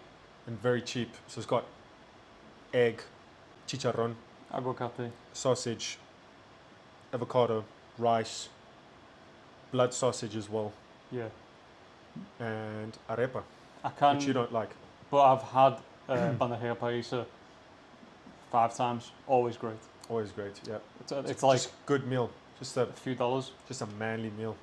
It is indeed. It's like their version of a full English breakfast. It's Yeah. massive. Yeah, you can eat it in the morning or in the night, whatever. You have a controversial take on British food. Everyone hates it. British food is class. A pie with mashed potatoes, gravy, and mushy peas. That is boss. Who doesn't like a good old English pie with mashed potatoes, gravy, and mushy peas? Who doesn't like that? That's English. Yeah. People say the English stole all their food. I don't believe that. I think the English have some of the best food in the world. All of our food, well, a lot of our food in South Africa is based on English food. Right. So we do pies, we do mashed potatoes, we do gravy. What else is there? Let me think. Curry. That is a great English dish. It's the most English dish there is. Not Tea. stolen from anywhere. Tea. Tea. Let's talk about tea. Tea is the greatest English invention. It's amazing. And I got thoroughly infuriated in your video when Alejandra did not know that milk was supposed to go in tea. Disgusting. I've just finished my tea. And the comments from people saying they've never heard of milk in tea. It's outrageous. How do you not put milk in your tea? What type of uncivilized... And we're talking about black tea, we're not talking about fruit tea, no fruity teas. Who drinks fruity tea? Only a fruity person would people. drink fruity tea anyways. Fuck me. Black tea, cold milk, bosh. No, but English food is boss. Come on. What other meals? What is there? Cottage Cottage pie, cottage pies, boss. shepherd's pie. Shepherd's pie is pretty much the boss. Same thing. Fish and chips. Fish. You like fish and chips? I don't like fish. I don't like seafood. I can eat oysters. Right. I can eat calamari sometimes. Depends on the place and how they prepare it. But English fish and chips, if it is what's it, hake or cod, right? Deep sea It'd be hake or cod. Yeah, or haddock. Haddock, yeah. That is boss. I can't eat any other seafood, but that is boss. I can tolerate that. I've English noticed you fish like and chips is... hearty meals. I like hearty meals. Yeah. Let's throw in a couple more dishes that you've had on your travels, which are Mm-hmm. you're just like, that's good. So recently, in Papua New Guinea, I tried lamb flaps, sweet potato, and I think it's yucca, Right. which would be cassava, Yeah. cassava in English. That is a boss meal that they eat back there. You liked the food in Peru. I thought it was insanely overrated. It was alright. Yeah, I It mean, was, it I was, it thought was it was okay. pretty bad, to be honest. Bad. Although lomo saltado was decent, but to be honest, everything else was just like a shit version of Chinese food. And I know I'm going to get hate for that, but I'm right. It was alright. It wasn't like amazing. But they seem to think that it's like up there with Well, Italian. that's like, I think that would only be in Michelin star restaurants. So I Right. don't think that would be just normal food on the street. So Right. normal Peruvian food on the street would just be like a plate of rice with like a barbecued piece of meat. Right. I had some decent meals there. It wasn't like the greatest thing I've ever Yeah. eaten, but it was decent. We're both a fan of Mexican food in Mexico. Spicy food, even though I can't really Spicy handle as food's spicy cool. as you can, but I enjoy spicy food Yeah. to a limit. Indians aren't going to like this comment. The Indian food in India was worse than the Indian food I've had in like 10 different countries. It's much better outside. It feels like they've exported the best food. Why is that? Is just because of hygiene standards, or No, what I is didn't that? get sick in India. No? Surprisingly, I was there for a month, didn't get sick. We're friends. You're basically 10 years older than me, 10 years, like 3 days short of 10 years. which is quite interesting because most my friends are all older than me. But you grew up with your brother, so he's Exactly. what, 7, 8 years 8 older years than you? older than 8 me. years. So it always meant that I was just a part of his friend group, Yeah. and I always just hanged out with his friends. So all his friends were my friends as well, even when ever since I was a kid, Mm-hmm. which explains why my friends are always much older than me, Yeah. 30, 40. True. Yeah. Yeah, I don't think I have friends my age. Your friendship group here are my age and Yeah, slightly all your above. age, yeah. That's crazy. I didn't Quite even think of interesting, that. isn't it? Yeah, you're the young one out of the group. Yeah, always. It's mad, huh? Yeah. Got And, a and you notice it. Sorry to cut you off. I notice it. You can see the 10 years in difference, even though you and I do the same stuff and we enjoy the same type of stuff. You can see there is a 10-year gap of experience. Yeah. So a lot of the times, even though you are my manager when it comes to you manage my business and social media, you help me a lot with that. I also go to you a lot of the times with personal issues. So I'd go to you with personal stuff and I'd be like, what do you think about this, man? And Mhm. you would have that 10 years experience to give me more advice than I would have, you know? Yeah. Or just, advice. Yeah. So that you can see the difference. And I prefer hanging out with people that I can be the one to ask advice. Obviously, people do come to me with advice, but I like if you. There's that cheesy saying that if you're in a room with everybody and if you're the cleverest person in the room, then you're in the room with the wrong people. And that's always the opposite with me. I'm always in the room where I'm asking the questions. I'm like, Right. what do you think about this? What do you think about this? What do you think about this? So I like hanging around with those type of people. So yeah, I think that's a good thing to be surrounded by people that can give you advice or that can help you, that can elevate you in life, right? So that are gonna help you in your life. So if you have friends, there is no friendship in my eyes without some type of benefit. Yeah. You know, so if you have a friend that's starting a restaurant, go and support your friend. If you're starting a YouTube channel, go and like and comment on his videos, on your mate's videos. Yeah. You know, it's just Give them advice. Tell them. yeah, what's give wrong. them advice. That's just what friends should do. I don't believe in having friends where you go to the park and smoke weed and drink beer. You're just bumming around. Yeah. It's just a waste of time. So I believe that friends should be helping each other improve at life in all aspects. Well, you did that to me. Whether that's calling each other out and be like, man, you're fat as fuck, go to the gym. Yeah. So in Peru, you said we sat down after literally the last time I got drunk was 2 years ago with you. Yeah. I don't drink anymore because another friend of ours said this thing to me. Every time I've embarrassed myself, I've been drunk. So I stopped drinking, stopped embarrassing myself, and I went, light bulb moment, not drinking anymore because he was right. So He was right. we were hungover, and we sat in a cafe, and you went, "I've been watching your videos, and I need you to do this, this, this, and this." From that day, my views went from 200, 300 to 10,000, 20,000, 30,000. The problem was later on, people might wonder why I stopped making videos. I didn't like making them videos. That's your video. I hated making them. Just don't enjoy doing it. I used to do it for fun and just post anything. I've never done it for money. It doesn't matter. But you were right. You were the smart one in that context. You knew exactly how I should be making videos, so I did it. Proved you right, and then I was like, I can't be bothered doing this anymore. You don't like it, yeah. I much prefer doing this. So if you don't have friends that do that, then you just I wouldn't have progressed. I had no one else to do it. Just look for other friends. Yeah. Like I want my friend to be like, Kurt, you're getting fat, man. You stop going to the gym. You're looking skinny. I want my friend to be like, yeah, you need to make more videos, man. You haven't released a video in 2 months. You know what I mean? I don't want friends that are gonna be like, it's all right, bro. It's okay. Let's go smoke some weed, man. I don't want that. And I don't think anybody should have friends like that or encourage their friends to do stupid, unproductive things or destructive things. Yep. Should hang around people that improve you. Somebody commented on Conquest in the forum about Medelling and Scopo girls. So I need you to firstly explain what a Scopo girl is and how likely is it that guys coming here are gonna get attacked by them, basically. So first of all, Scopo is just short for Scopolamine, which is a drug that you can find in this part of the world that grows naturally. I don't know if you've ever seen that white flower. You can see it sometimes, like if you're driving on the road, you can see it growing in trees. Kind of looks like a trumpet. Right. So it grows down, it's white. They call it devil's breath or devil's trumpet. And basically what happens is there are girls that actively go out and search for naive tourists and use this drug to rob them. So what they would do, it would often be 2 or more girls. They would prey on an unsuspecting foreigner. They'd go out for drinks with him and slide in some scopolamine into his drink. And oftentimes it happens when they're in a secluded place, so they can rob his phone or his wallet, or in his apartment where they just clean him out. Now, this happens a lot here in Medelling. It is famous for scopolamine, for people getting scopolamined.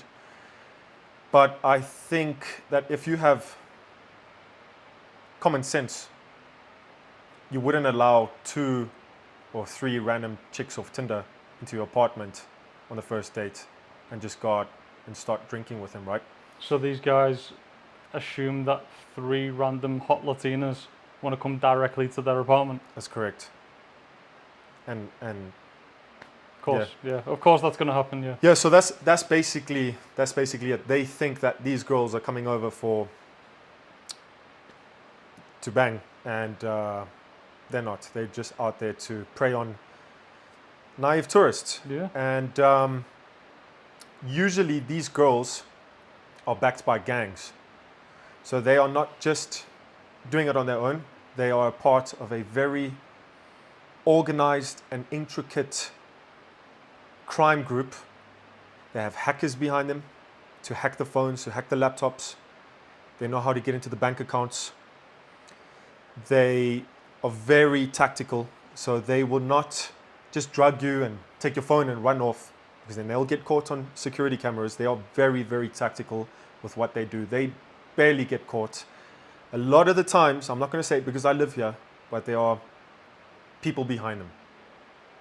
So I don't want to get in trouble because I live here, but there is certain people in power that are corrupt and help let these organized crime groups thrive in the city. So to answer your question, it's girls that go around drugging unsuspecting tourists with scopolamine, which grows naturally here in Medelling. And it happens a lot. It happens a lot. It happens a lot to tourists. They don't do it to each other because, it's insane. Speaking of which, it has never happened to me. Why? And this is the thing that a lot of people have noticed in my videos, is that I am very, very conscious when it comes to sussing out people. So I'm very clued up on social cues. So I can pick up people's vibes and intentions very fast.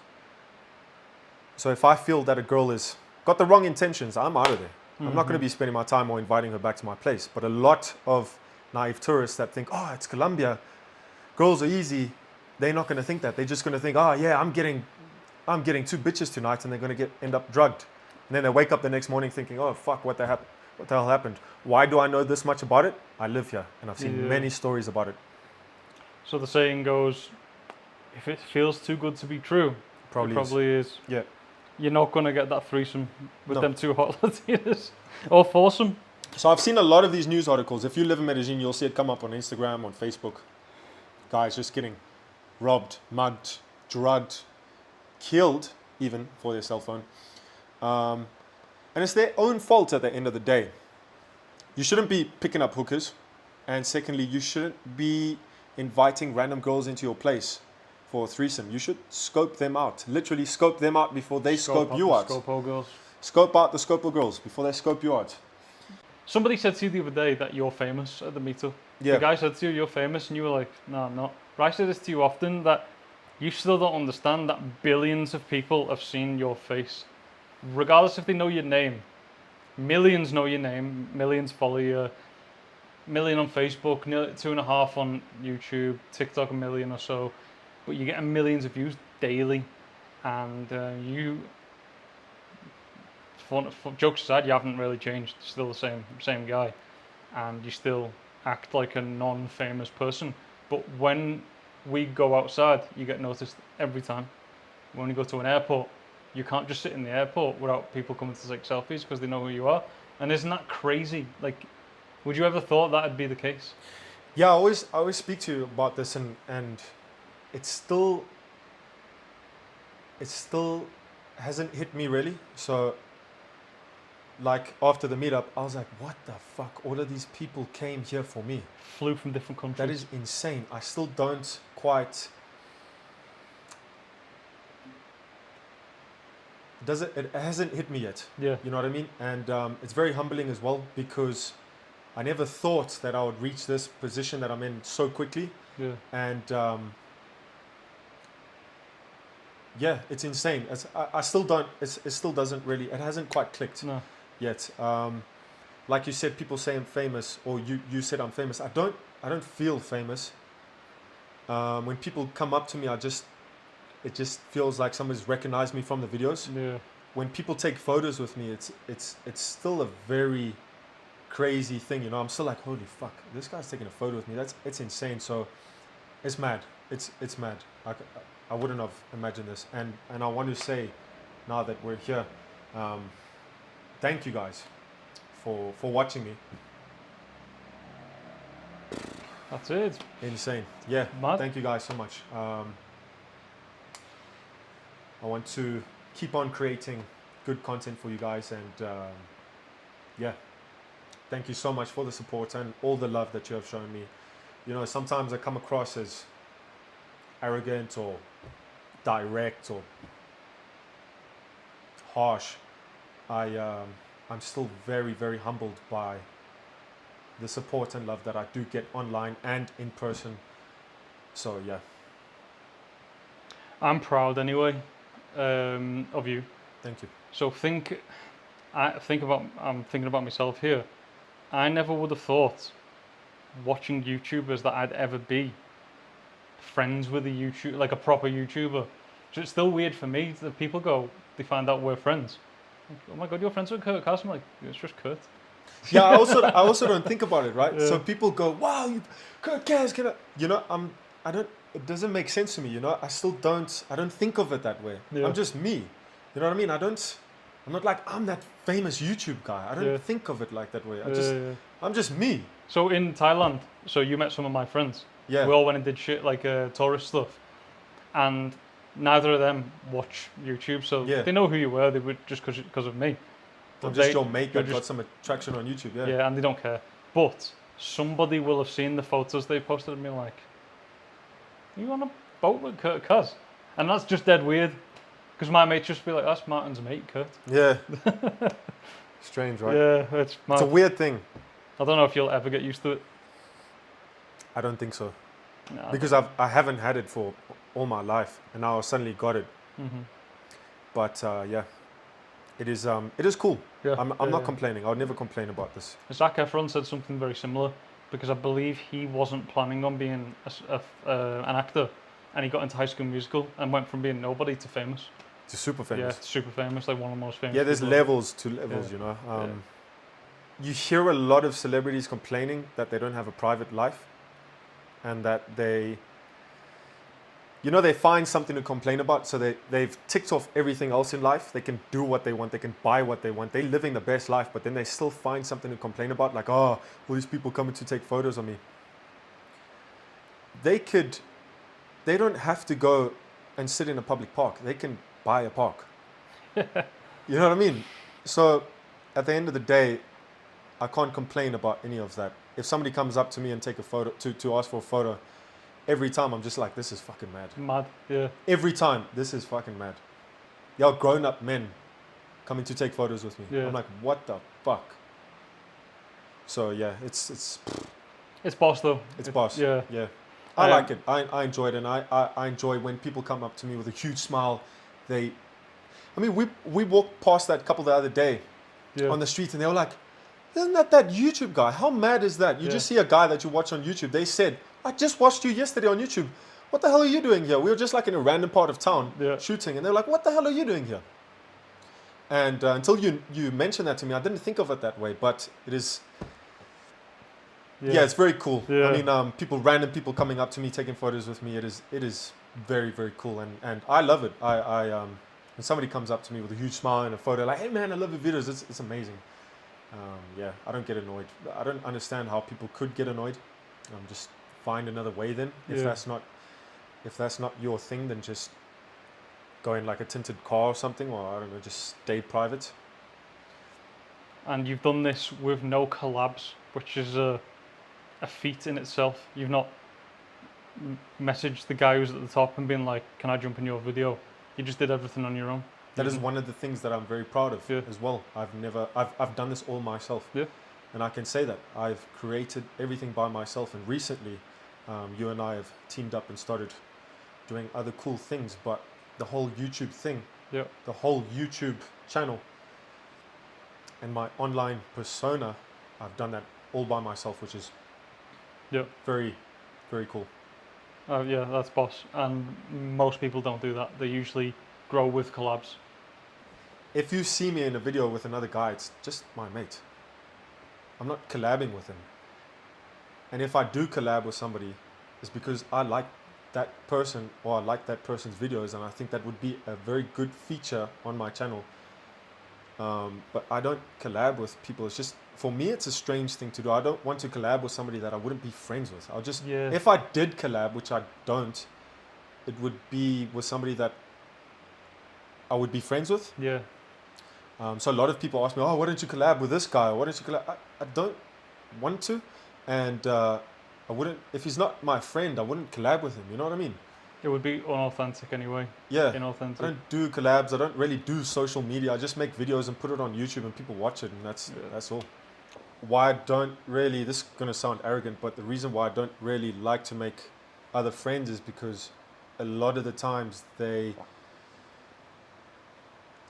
got secret intentions. Yeah. So a lot of the times they're looking to collab. And I can just suss it out straight away. So that's a lot of the time. That's a big reason why I don't really make new friends. And if I do make new friends, it's because I've seen that they're sound and they're not trying to gain anything out of my friendship, which has become a very common thing nowadays for me. People just trying to get close to me for some type of gain, which is a very weird thing to do anyways. It's just something that I wouldn't do. It's gonna both podcasts you've been on, as soon as I release them, I get these messages of people trying to get to you through me because they find it easier. It's going to happen again on this. Yeah. It's very obvious that they do it and they don't get responded to. New people find out who I am because of these videos, and that's cool. But when they're blatantly just trying to get a message to you, it grinds my gears. Because they're basically saying, fuck you, but gonna Yeah. get to him. Well, he's gonna also say fuck you. So Yeah. just grow your own thing. Work with your friend. You released a video today from Papua New Guinea. Let's read some of the comments. I want to see your reaction to some of the random comments. Let's do it. Do you want to throw up maybe 5 or 6 at you, see what you say? Yeah, just go straight to the newest video and let me... I you want to read them to I'm me? going to read them to you okay. and see what your reaction is.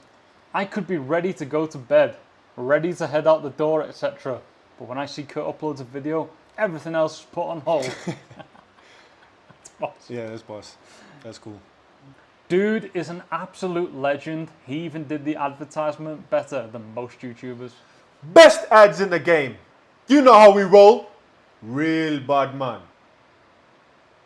It was a very good ad, very good transition. It was funny and the company's good. Kurt is the only one who can make friends with gangs anywhere in the world. Best traveller and vlogger. Boss. Read some of the newest ones, so there's not just positive comments. Let's see what else they got to say. Sort by newest. Give us a sec. First they eat with him, and then they eat him. Oh, that's funny. Uh, That's pretty good. Context, apparently there's still cannibals in Papua New Guinea. There isn't really, though, because when I was there, I asked about cannibals, Yeah. and they was like, what? Didn't even understand. Tell you what, you have a scroll through. Yeah, let me read some of these. All right. We're going to read some YouTube comments for you guys. Starting from the newest first on my latest video.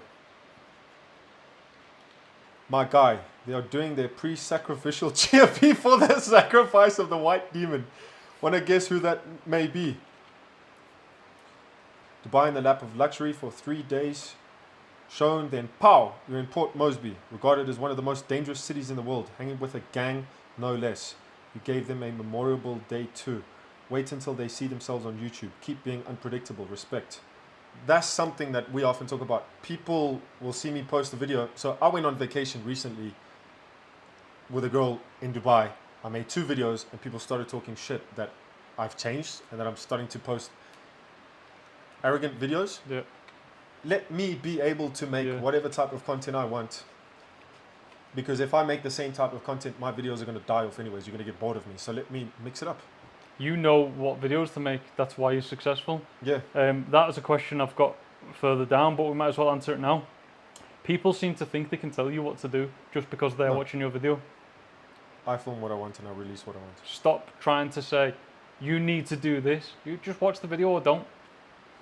It's simple. There's a lot of comments about how does he do it in this dangerous place? How does he, oh, it's so dangerous. How does he do that? He's just going around by himself. Has he got security with him? So, first of all, I don't go around with security. Yep. Are they just hiding in the corners? Every time I turn the camera, I don't have security with me. If somebody tags along with me in the video, it's spontaneous. If that acts as extra security because they're showing me their neighborhood, that's quite a good thing. But I don't pay security. I don't hire private security to follow me around. Another thing is, most of these countries that I go to where there is a bad stereotype that it is dangerous and that it is this and that it is this, that's probably true. They are dangerous if you compare it to, I don't know, Switzerland. But I can assure you that there are more dangerous cities, or there are cities that are a lot more dangerous in the US than they are in the rest of the world. I'd prefer to walk around in Medellin than walk around in downtown Chicago. Well, some American guys comment this saying, yeah, it's dangerous, but it's not Detroit. And you're like, yeah, I agree. No one's disagreeing. Yeah. Yeah, gangs are one thing, but how are the sandwiches? Fuck sandwiches. I like sandwiches, Thank especially God Subway. there are no sandwiches in Papua New Guinea. You like sandwiches? Yeah. So, well, Subway is the greatest fast food restaurant on the planet. No cap. For real, for real. I'm not going to give any free advertising here, but I disagree. Here's one that kind of annoys me. Kurt, nice to see you back to yourself again and doing the exploring of places that might be a little dangerous and meeting good people along the way. Travel safe, my friend, until the next. So people get pissed off when I make a video in a place that is not the usual type of place that I usually film in. I don't have to film in dangerous places all the time. why do I have to put myself at risk for your entertainment?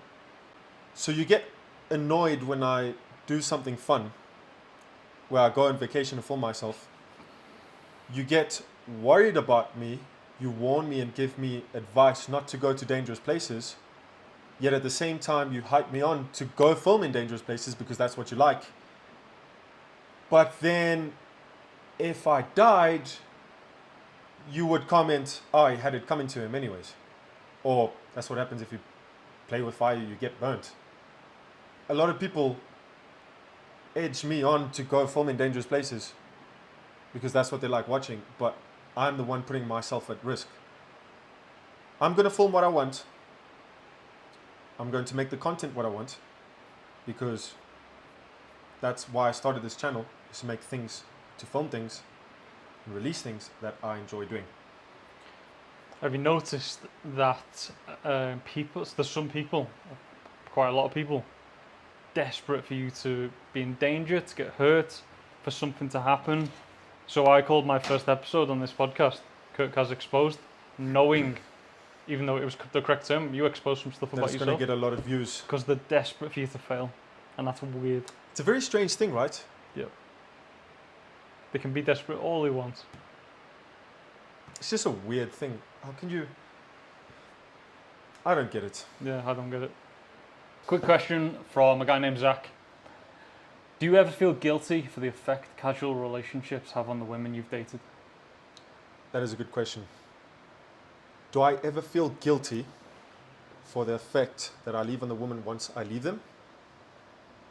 We're probably talking very short relationships here. Or like one-nighters or two-nighters.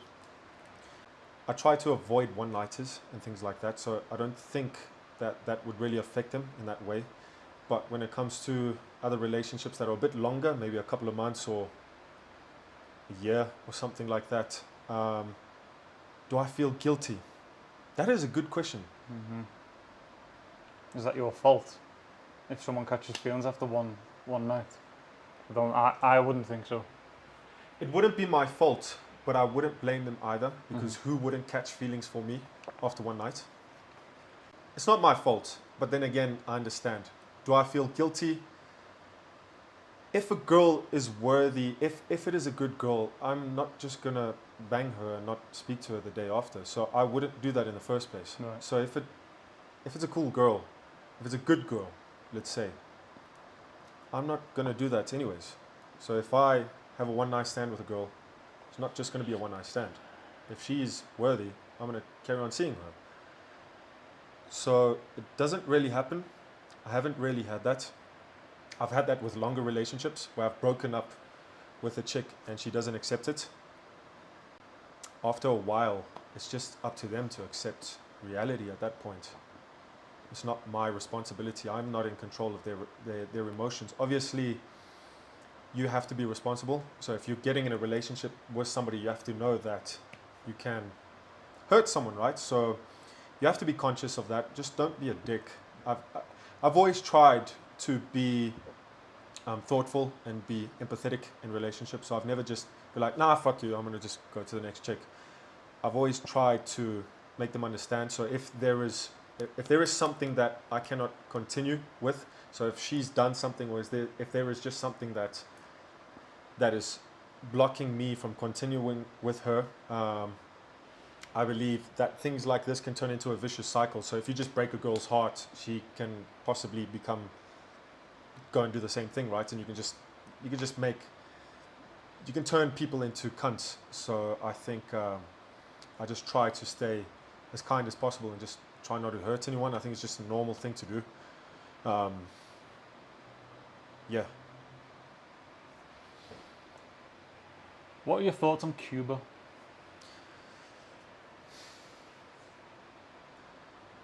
So I've got mixed feelings about Cuba. I was actually quite sad when I left because I made a friend over there, and I knew that I would never be able to see him again. And he was just a normal, cool guy. And yeah, regardless of all the scams and the people trying to scam you and the communism and all of that stuff, there are good people there. There's also a lot of shit people there trying to take advantage of tourists, and I'm against that whether it's in Cuba or in Britain. Yep. So yeah, those are my thoughts on Cuba. I think that their government should just step down. Communism never works. While they go on luxury vacations and use the money that they steal from the people, while they do that, their people literally suffer because it is a hell on earth.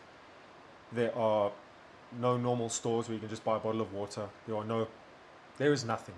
There's a gas crisis. There's a water crisis. It just doesn't work. Nothing works over there. So it is literally hell on earth.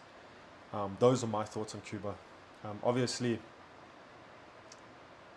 I wish nothing but the best for Cuban people, and hopefully one day it can return to, it can become a normal, free country again. On Sunday, you were sat at the meetup, and there was a fence. You were behind a fence, Yeah. and a couple shouted up to you, "Hi, we're Cuban. We want to talk to you."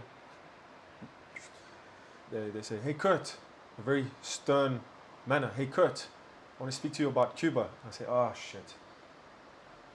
They're gonna bash me for some of the videos I made when I talk shit about communism or about the scammers or whatever it was." They were actually very grateful and thankful for the videos that I put out, because they said to me that I exposed that situation to the world. I showed the world what it is really like there. Even if it is harsh, it is the reality. It is a harsh reality.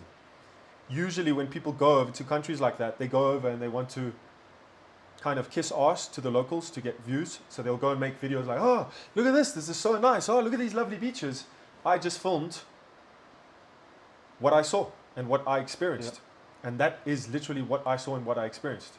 If there was a good thing that happened, I showed it, which there were good things that happened in the video. There were cool people that I came across along my journey in Cuba. And I showed that. And there were also negative things that happened, and I showed that. And a lot of people probably say, "You just show the bad," or "You just show this." No, I just show what happens to me. I don't have any type of agenda when I go to a country. So yeah, I was like, "Oh, cool." When they said that to me, I was like, "Yeah, that's class." You've also had messages from Cubans who've either they've escaped and gone to Miami, or their families did and they've grown up in Miami. Positive comments, exactly like that.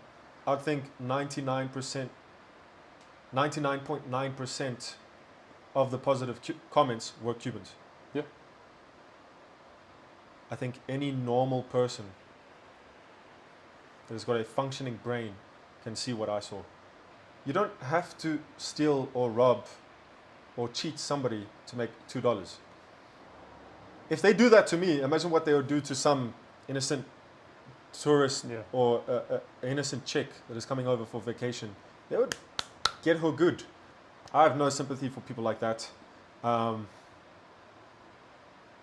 kind of get it, and also don't at the same time, because if I was in that situation, I was brought up correctly not to scam people for your money, even if I was brought up in Cuba. And that's where you got your hatred for sandwiches. That's correct. And there's a reason for it, because that's what is all available. they have in Cuba is to eat and sandwiches. Spaghetti and tomato sauce. Cuban food is the worst food on planet Earth. And I don't want to hear anything about, but you got to try this food, the Cuban food in my... That's not Cuban food, that's just food in America, made by Cubans. I'm talking about Cuban food in Cuba. It is horrible. Please, do not talk to me about Cuban cuisine. Maybe back in the days, before communism, there was some type of cuisine. But I'm talking about now. Cuban food is horrible. You also told me it's a massive country, and It is there's massive, farmland. yeah. Doesn't look that big. Yeah, and it's ready to be used to grow stuff. But It's all just empty, yeah. The government should be literally paying farmers to grow food to give to the people so they don't starve. So they've just expropriated all of the land from private owners when they took over. When the communists took over, they took the land, and now the land's just sitting there. I even took a taxi from Santiago to Holguin, and the taxi driver was telling me that before Castro, there was a whole bunch of factories, and he was pointing them out in the distance, and he showed me that silo, and he showed me that power line factory, and he showed me this, and he showed me that, and he said those were all functioning. As soon as Castro took over, they just stopped working. The government took control, took it into their hands, and it just broke down and stopped working. So I've seen it with my own eyes. Anybody who says communism works has never been to a communist country. They've never spent more than 24 hours in a communist country. And if they do believe it works, I urge them to go to one of those countries and spend a month there, and then we'll see how you feel about it. Mm-hmm. So my partner Tanya, she was born in the Soviet Union. She's old enough to be born in the Soviet Union, as would I have been. Her family spoke to me about what communism was like. They have the same view as us. It is disgusting. Everybody is poor. Everybody is starving. You cannot buy anything. The queue every time there's bread is so long that the people at the back don't get the bread. You can't buy shoes. There's just a random delivery of shoes, and you buy shoes that aren't the right size. Does that sound good to you? Well, my dad was born in East Germany, and he told me these stories when I was growing up about how he used to have to wait in line for a piece of butter and a piece of meat in the cold. And it sounds good on paper. Everybody is equal, everybody gets this, you all get equal this. When in fact, when it's put into practice, it never works out that way, because we're humans, right? And as soon as there is a human... We have ambition.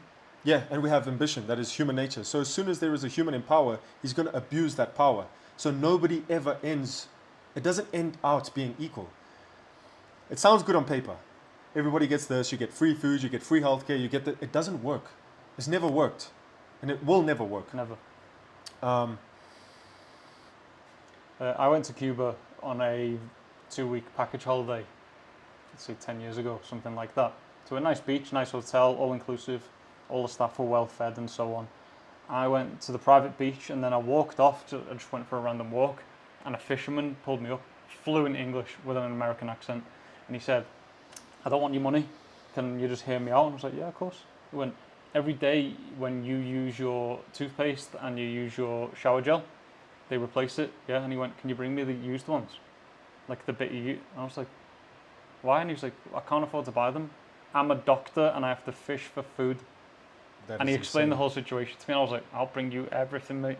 I started bringing him the stuff out the fridge. I was like, "Here you go, mate."